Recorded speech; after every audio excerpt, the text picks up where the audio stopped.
서울의 민간 월세의 평균 가격이 73만 원 정도 된다고 합니다. 서울 시내에 있는 공공임대주택의 경쟁률을 보면 200대 1이 넘게 아주 높은 경쟁률을 보였습니다. 실제로 전세 사기 피해자의 70% 정도가 2030 청년이 많습니다. 지금 서울은 집적의 불경제를 겪고 있다고 생각됩니다. 주거비나 비용이 너무 상승해서 결혼이나 출산을 하지 않고, 반대로 지방에서는 지금 인구가 유출되고 지방이 소멸되고 있습니다. 이거는 지속 가능하지 않고 모두가 공멸로 가는 집적 경제가 도구로 작용하고 있습니다. 그래서 지금 대한민국은 큰 결정을 내려야 한다고 생각하고 있습니다. 안녕하세요. 당신의 지적 호기심을 사로잡을 샤려잡다 시즌2의 진행자 최성훈입니다. 지방 소멸 그리고 청년들의 주거 문제가 갈수록 심해지고 있습니다. 그래서 오늘은 이 주제에 대해서 얘기하기 위해서 도시경제학, 주택경제학을 오랫동안 연구해오신 서울대학교 경제학부의 윤참나 교수님 모셨습니다. 안녕하세요, 교수님. 반갑습니다. 저는 서울대학교 경제학부에서 도시경제학과 주택시장을 연구하고 가르치고 있는 윤참나라고 합니다. 우선은 오늘 저희가 다루는 주제가 지방소멸 그리고 청년들의 주거 문제를 도시경제학, 주택경제학이라는 관점에서 다뤄보려고 하는데, 보통 수도권으로 청년들이 이렇게 올라와서 도시에서의 뭔가 주거와 관련된 문제를 많이 겪고 있잖아요. 이런 문제들을 좀 얼마나 심각하게 바라보고 계세요? 아주 심각한 상태입니다. 저희가 데이터를 보면 수도권이 전국에서 차지하는 국토의 비중은 12%밖에 안 됩니다. 근데 인구의 비중은 2019년을 기준으로 절반을 넘어섰습니다. 전 세계 유례를 찾을 수 없는 아주 높은 인구 쏠림입니다. 아, 그 정도인가요? 예. 전 세계적으로 인구의 쏠림이 심한 국가는 일본의 도쿄, 그리고 프랑스 파리가 높다고 알려져 있는데, 도쿄 권역을 다 해도 한 30% 정도의 인구가 쏠려 있습니다. 우리나라의 50%는 아주 높은 경우입니다. 특히 청년 중심의 수도권 쏠림 현상이 일어나는 가장 좀 핵심적인 이유에는 어떤 게 있을까요? 전입 사유를 살펴보면 특히 수도권으로 가는 청년들은 일자리 때문에 많이 간다고 합니다. 그러면 수도권에 왜 이렇게 일자리가 많은가 하는 질문이 생길 수가 있는데, 집적의 경제가 작용하고 있습니다. 사람과 기업이 한 곳에 모여 있으니 생산성과 아이디어가 폭발적으로 늘어나는 겁니다. 청년의 입장에서 생각해 보면 내가 나한테 딱 맞는 기업을 만날 확률이 가령 지방에서는 10% 정도 된다고 했을 때 수도권 또 서울에서는 80%, 90%가 될 수 있습니다. 많이 모여 있으면 이 확률이 높다는 걸 저희 경제학에서는 매칭 효율성이라고 합니다. 한국이 제조산업 중심의 나라에서 또 다른 산업들이 더 중요해지는 나라로 바뀌었기 때문에 이런 현상이 더 최근에 더 심화가 됐을까요? 예, 정확합니다. 예전에는 제조업 중심의 경제였기 때문에 공장이 있는 구미, 울산, 거제와 같은 도시에 인재와 기업이 몰려 있었습니다. 하지만 최근에는 이제 사업 구조가 IT나 플랫폼, 금융과 같은 지식 기반 산업으로 중심이 이동하다 보니까 인재와 기업이 판교나 강남과 같은 수도권을 벗어나려 하지 않습니다. 청년들의 수도권 이동은 단순한 동경 같은 건 아니고 철저한 생존 전략이라 보는 게 더 맞습니다. 지방 대학을 졸업한 학생의 입장에서는 좋은 일자리를 찾기가 힘듭니다. 그렇게 되면 수도권으로 향하게 되고, 기업의 입장에서는 이제 지방에서 좋은 인재를 찾을 수가 없기 때문에 더더욱 내려오려고 하지 않습니다. 이렇게 악순환이 시작되게 됩니다. 이게 반복되면 지방에는 기업과 인재가 모두 사라져버리기 때문에 아까 말씀드린 매칭 효율성이 너무 낮아져서 더 이상 청년들은 남아있을 수가 없는 겁니다. 근데 그렇게 이제 청년들이 수도권으로 이렇게 몰리는데, 그러다 보니까 또 발생하는 게 주거 문제잖아요. 이렇게 한정된 지역에 몰리기 때문에 발생하는 주거의 문제들에 대해서 교수님께서 한번 소개를 해주실 수 있을까요? 통계를 보면 서울의 민간 월세의 평균 가격이 73만 원 정도 된다고 합니다. 아, 진짜요? 예. 너무 높네요, 진짜. 그러니까 청년들이 감당하기에는 너무 월세가 높은 거죠. 최근에 있었던 서울 시내에 있는 공공임대주택의 경쟁률을 보면 200대 1이 넘게 아주 높은 경쟁률을 보였습니다. 그것만 봐도 주거 부담을 얼마나 많이 느끼고 있는지를 또 알 수 있습니다. 근데 월세 부담이 그렇게 높아진 게, 원래 이제 가격이라는 것은 공급과 수요에 의해서 결정되는 것이잖아요. 그러면 정말 그냥 수요가 늘었기 때문에 이렇게 올라간 걸까요? 아니면 다른 요인들도 있을까요? 근데 좀 재밌는 거는 수도권의 인구는 늘어나고 있지만 서울의 인구는 사실 감소하고 있습니다. 데이터를 보면 2010년에 서울의 인구가 1000만을 넘었습니다. 근데 지금 현재는 930만 명 정도 되고 있습니다. 그러면 우리가 보통은 인구가 빠지면 사실 그만큼 수요가 줄어들었어야 되니까 가격이 내려가야 되는 거 아니냐라는 질문이 떠오를 수도 있는데. 예, 맞습니다. 근데 경제학에서 보면 이 주택 시장에서 수요의 단위는 사람이 아니라 가구입니다. 아, 그쵸. 1인 가구. 맞습니다.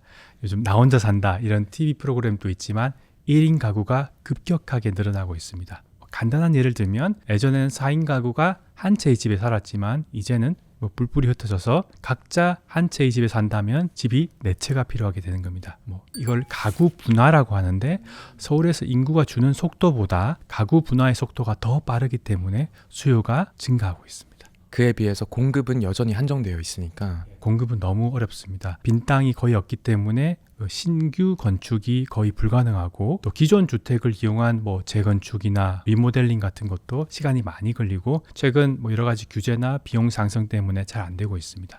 공공임대주택이 늘어나면 결혼과 출산 자체에도 청년들이 좀 더 늘어나는 효과라던가 그런 게 있을까요? 충분한 효과가 있을 거라고 예상하고 있는데요. 제가 최근에 연구를 한 적이 있는데 공공임대주택에 사는 청년들을 민간에 있는 청년들과 비교해 보니 결혼을 할 확률, 결혼까지 걸리는 시간이 유의미하게 짧아졌습니다. 그래서 결혼할 확률이 높아지고요. 근데 좀 아쉬웠던 점은 나중에 출산 단계에서 살펴보면 출산율을 높이는 데는 효과가 좀 적었습니다. 그 이유는 결혼 전에 청년들에게 제공된 공공임대주택이 너무 좁았기 때문에 나중에 결혼 이후에 자녀를 가지기에는 너무 부적절했다는 생각이 들었습니다. 그래서 저희의 정책 제안은 공공임대주택을 받은 청년들이 나중에 결혼이나 출산을 하면 한 번 정도는 좀 더 큰 공공임대주택을 옮길 수 있는 선택권을 주자, 이런 좀 유연한 제도 운영을 제안하고 있습니다. 고품질의 중형의 공공임대주택이 좀 더 많이 공급되어야겠다는 게 요지입니다. 임대주택 경쟁률이 이제 200대 1이 넘었다 이렇게 얘기를 해주셨는데 그만큼 이게 그러면 희소한 어떤 자원, 되게 가성비가 괜찮은 자원이기 때문에 이렇게 경쟁이 또 몰린 걸까요? 일반적으로 공급되는 공공임대주택은 시세의 절반으로 공급되고 있습니다. 그렇다 보니 일종의 로또 당첨이 되어버린 거죠. 또 한 가지 문제점이 있는데 이 직주 근접의 불일치라는 문제도 있습니다. 청년들이 진짜 원하는 거는 출퇴근이 가능한 지역에 있는 집입니다. 그런데 정부 입장에서는 공공택지가 거의 없기 때문에 서울 도심에 공공주택을 공급하는 게 너무 어렵고, 그렇다고 외곽에 공급하자고 하니 출퇴근이 안 되고,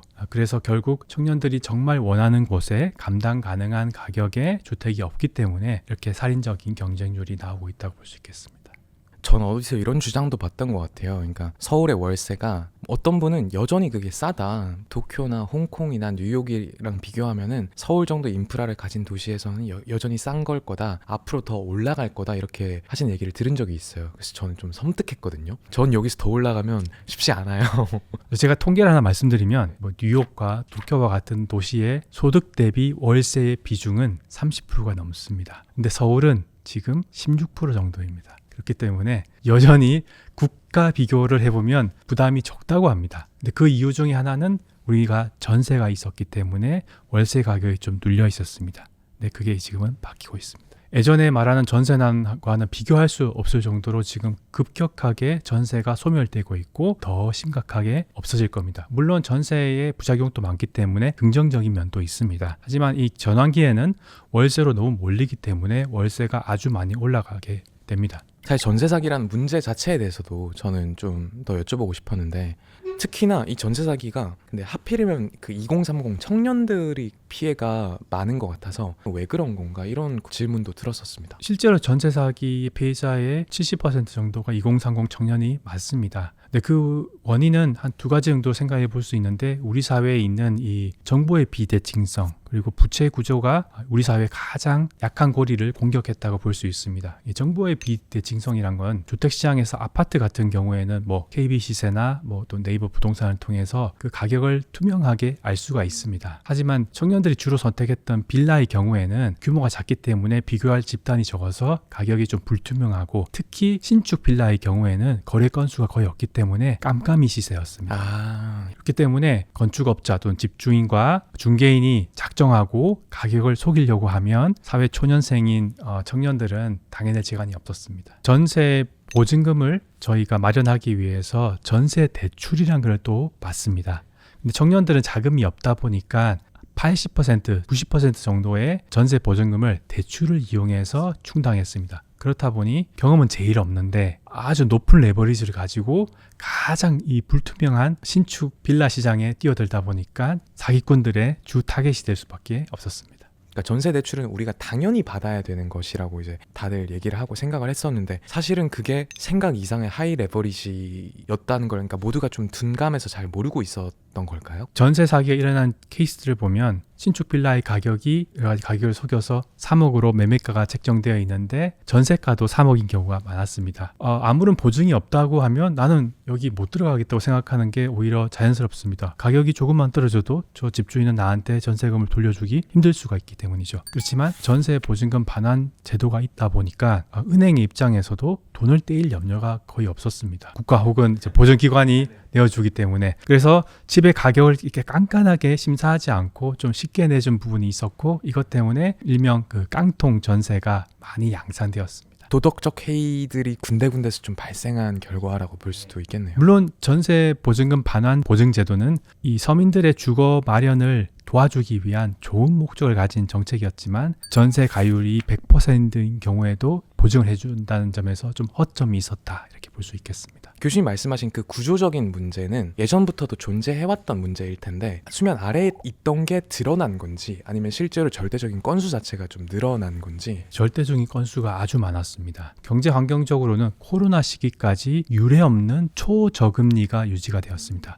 금리가 낮으면 세입자의 입장에서 이제 월세와 전세를 비교하게 되는데, 전세의 경우에는 아주 낮은 금리로 전세 대출을 받을 수 있기 때문에 훨씬 매력적으로 다가옵니다. 그래서 전세의 수요는 급격하게 늘어났지만 임대인의 입장에서 생각하면 이 전세금을 받아서 은행에 넣어봤자 얻는 이자가 거의 없습니다. 그러면 월세를 선호하겠죠. 그래서 전세의 수요는 느는데 전세의 공급은 줄었기 때문에 전세 가격이 급격하게 올라갔습니다. 근데 가격이 올라가다 보니 이제 매매가와 전세가의 차이를 저희가 갭이라고 부르고, 그 비율을 전세 가율이라고 하는데 이게 거의 100%에 가까이 다가가면서 투자자 입장에서는 아주 적은 돈만을 이용해서 갭 투자를 할 수 있게 된 환경이 있었습니다. 그럼 저희가 지금까지 이제 수도권에서의 주거 문제, 전세 사기라던가 이런 얘기들을 쭉 해왔는데 대한민국 전체로 범위를 넓혀서 지금 부동산 시장의 좀 가장 큰 문제는 무엇이라고 좀 생각하시고 그 원인에 대해서도 한번 들어볼 수 있을까요? 지금 현재 한국의 부동산은 수도권과 지방이 완전히 탈동조화되었습니다. 그래서 예전에는 서울의 집값이 오르면 좀 시차를 두고 지방의 집값도 따라 올랐습니다. 지금은 완전히 분리된 시장이 되었습니다. 서울에 있는 아파트는 뭐 금과 같은 안전자산으로 인식이 되고 지방의 부동산은 위험자산으로 인식되는 경향이 있습니다. 두 시장이 완전히 달라진 초양극화를 겪고 있습니다. 그럼 그 디커플링의 원인은 무엇일까요?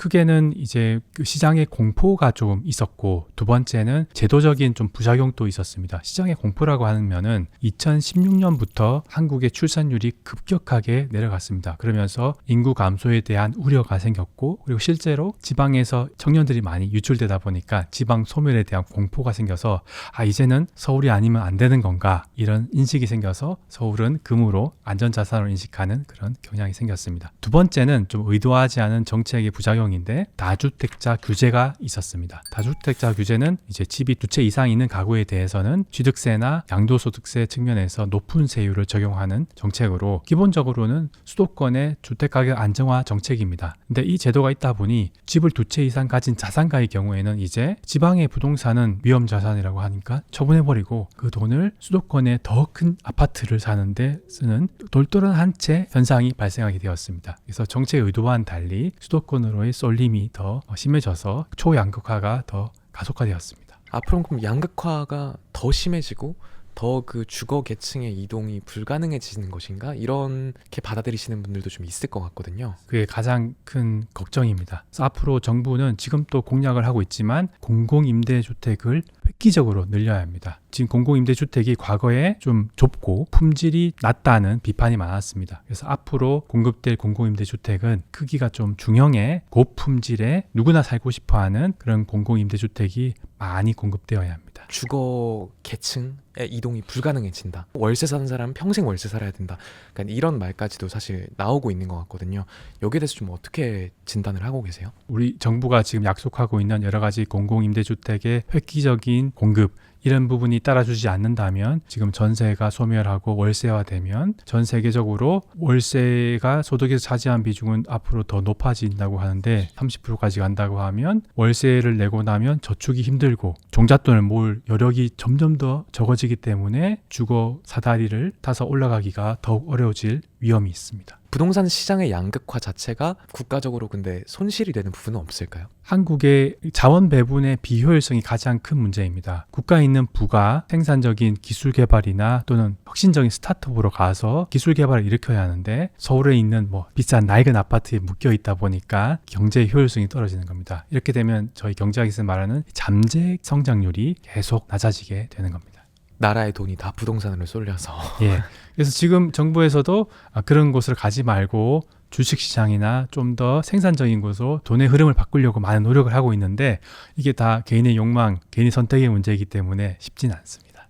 그럼 결국에 이 수도권 집중, 지방 소멸 문제를 어떻게 우리가 해결해야 되는가에 대한 얘기도 좀 나눠보고 싶은데요. 우선은 교수님께서는 그러면 이 문제가 해결될 가능성이 있다고 그래도 믿으시는지, 해결해야 한다면 어떻게 해야 된다고 생각하시는지 여쭤보고 싶습니다. 저는 된다고 믿고 있고요. 반드시 해야 합니다. 근데 한 가지 어려운 점이 있습니다. 정책적으로. 만약에 수도권의 주거 문제를 해결하기 위해서 주택을 더 공급하면 지방에 있는 인구가 수도권으로 더 빨리 옵니다. 이걸 저희가 빨대 효과라고 하는데 그렇게 되면 지방 소멸은 더 심화되고 수도권의 주거 문제는 근본적으로 해결되지 않습니다. 더 많이 왔기 때문에. 단기적으로는 주거 문제가 너무 고통스럽기 때문에 주거 대책이 필요하지만 장기적이고 근본적인 대책은 사람의 흐름을 지방에서 수도권으로 가는 게 아니라 이제 수도권에서 지방으로 가게 만들 수 있어야 합니다. 그러니까 누군가는 이렇게 트집을 잡을 수도 있을 것 같아요. 그럼 수도권에 집을 늘리지 말자는 거냐? 근데 그런 식으로 비판받는 것에 대한 두려움은 없으세요? 제가 서두에 집적의 경제라는 용어를 소개드렸죠. 인재와 기업이 한 곳에 모여 있으면 생산성이 더 올라간다는 건데 근데 이 집적의 경제에는 한계가 있습니다. 무한히 증가하지 않습니다. 어떤 한계를 넘어서게 되면 부작용이 너무 커서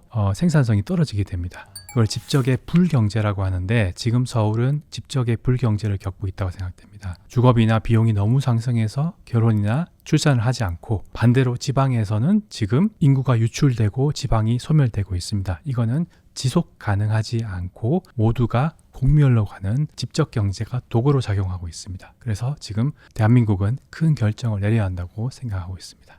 혹시 교수님께서 본 어떤 지방 도시의 그 풍경이나 소멸되는 추세라던가 이런 거를 구체적으로 얘기해 주실 수 있을까요? 거제와 같은 지역은 2015년도부터 조선업 불황을 너무 심각하게 겪었기 때문에 인구가 급격하게 유출되어서 많은 인력들이 다른 지역으로 이전해 가서 도시가 텅텅 비어 있고 인력들을 위에서 일하던 서비스업까지 다 공동화되어 버렸습니다. 이렇게 급격한 변화뿐만 아니라 제가 자랐던 부산 같은 경우에는 거의 20년 전부터 일자리가 너무 없었습니다. 그래서 요즘은 노인과 바다라는 별명이 붙었습니다. 그래서 청년들은 없고 멋진 바다만 있는 도시가 되어버렸다고 불리고 있습니다. 그러니까 요즘은 사실 세종부터 해서 천안 아니면 청주 이렇게 충청도권이지만 그래도 이제 수도권과 가까운 곳들로 나가는 경우도 있다고는 제가 들었는데 그런 것들이 이 문제를 완화하는 데도 실제로 좀 영향을 주고 있는 걸까요? 물론 수도권의 과밀을 막는 데는 도움이 되겠지만 저희가 가장 걱정하고 있는 거는 한국이 수도권 1극 체제가 된다는 거에서는